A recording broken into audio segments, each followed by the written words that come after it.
না রে বাজান, আমার কোনো পোলাপান নাই। আমি দুইটা পশু জন্ম দিছিলাম, ওদেরকে বড় করছি, লালন পালন করছি, ওরা ওদের মতো চলে গেছে। দেখো না বাজান, কত কুকুরও তো রাস্তার পাশে বাচ্চা জন্ম দেয়। ওই বাচ্চা বড় হওয়ার পরে কি আর বাপ মার কোনো খোঁজ খবর রাহে না বাজান, রাহে না।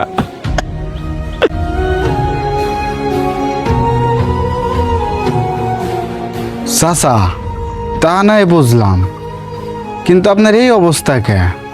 আর কুড়াল কাঁধে করে নেই বাড়ির সামনে কি? বাড়িতে কটা খড়ি পাড়ার দরকার, তো জানা মতে কোনো লোকজন আছে নাকি? খড়ি ফাড়ার মতো লোক তো দেই না। বাড়ির পাশে একটা লোক আছে, তার সাথে কথা বলে আমি দেই পাঠাই দেবো না তোর। আচ্ছা তাহলে ঠিক আছে, আমি এখন গেলাম।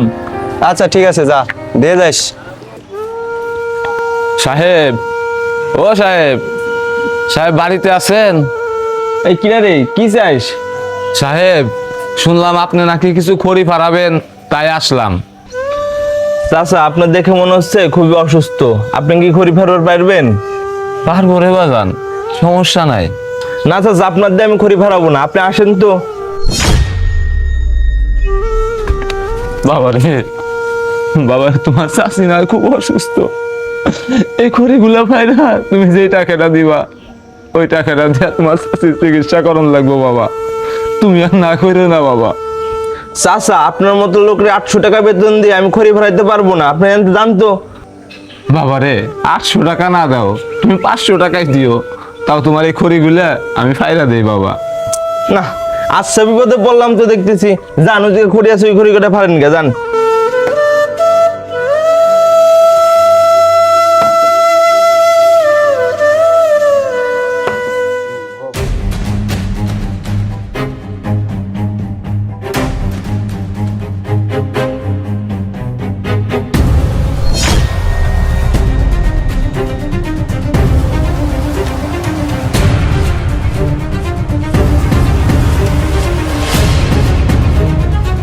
চাচা, আপনার আমি আগেই কইছিলাম আপনি ঘুরি পারতে পারবেন না।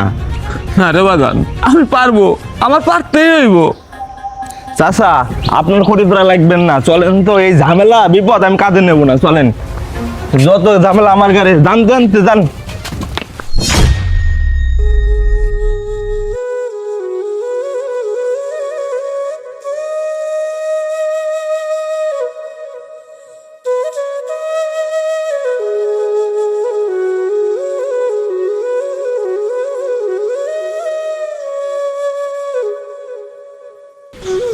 আরে চাচা, আপনি এই জায়গা, আপনার কি হয়েছে? আর আপনার পোলারা কই? না রে বাবা, আমার তো কোনো পোলাপান নাই। চাচা, আপনি মিথ্যে কথা কইতেছেন কে? আপনার না দুইটা পোলা আছে, আপনার বড় পোলার নাম বিল্লাল আর ছোট পোলার নাম জীবন। আর আপনার ছোট পোলা তো আমার বন্ধু। না রে বাজান, আমার কোনো পোলাপান নাই। আমি দুইটা পশু জন্ম দিছিলাম, ওদেরকে বড় করছি, লালন পালন করছি, ওরা ওদের মতো চলে গেছে। দেখো না বাজান, কত কুকুরও তো রাস্তার পাশে বাচ্চা জন্ম দেয়। ওই বাচ্চা বড় হওয়ার পরে কি আর বাপ মার কোনো খোঁজ খবর রাহে না বাজান, রাহে না।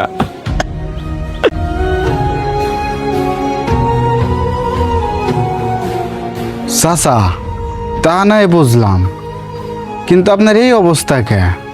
আর কুড়াল কাঁধে করে নেই বাড়ির সামনে কি? বাবা রে, আমার বউটা খুব অসুস্থ, তাই সাহেবের করা খড়ি ফাড়তে আইছিলাম। শরীর তো আর আগের মতো চলে না, তাই ফাড়তে পারলাম না। সাহেব গাড় ধরে বাড়ি থেকে বের করে দিল।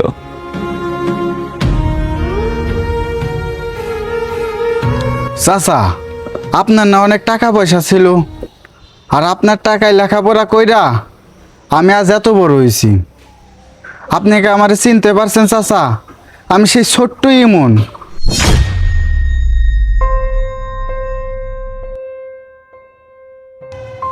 বাবা, তুমি সেই ছোট্ট ইমন, কত বড় হয়েছো তুমি, তোমার তো চেনাই যাইতেছে না। হ চাচা, আমি সেই ছোট্ট ইমন, কিন্তু চাচা আপনার এই অবস্থা কে? বাবা রে, বড় পোলাটারে বিদেশে পাঠানোর সময় মাঠের যা জায়গা জমি ছিল সবই তো বন্ধক রাখছিলাম। ভাবছিলাম পোলাটা বিদেশে যায় সবকিছু শোধ করব। কিছুদিন পরে শুনি রে বাজান, বড় পোলাটা নাকি বিদেশে বিয়া শাদি কইরা ওইখানেই সেটেল হইয়া গেছে। বাড়ির যে জমিটুকু ছিল ছোট পোলাটার চাকরির সময় ওইটাও বেঁচে দিতে হয়েছে রে বাজান। এখন মানুষের দ্বারা দ্বারা ঘুরি, তোমার চাষির শরীরটা খুবই খারাপ, বিনা চিকিৎসায় তোমার চাষি এখন মরতে বসেছে বাবা।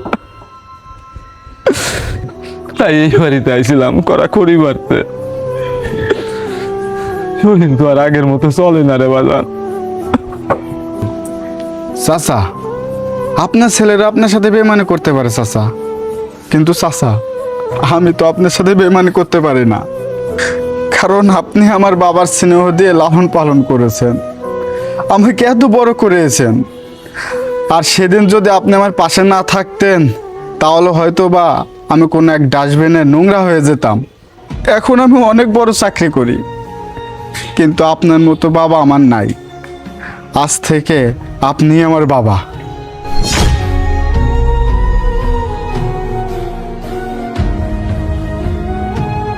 আপনি আমার সাথে চলেন চাচা, আপনি যতদিন বাঁচবেন আজ থেকে আমি আপনার দেখাশোনা করব।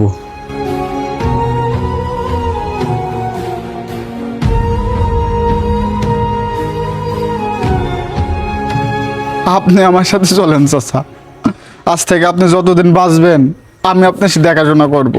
চলেন চাচা, আসেন।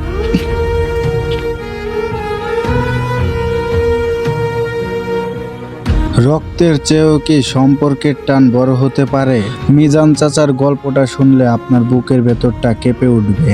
যিনি সারা জীবন হাড়ভাঙা খাটুনি খেটেছেন সন্তানদের মানুষ করার জন্য, জমি জমা বন্ধক রেখে যাদেরকে বিদেশে স্বপ্ন দেখিয়েছেন, শেষ বয়সে তার সন্তানেরাই আজ তার বাবার পরিচয় দিতে লজ্জা পায়।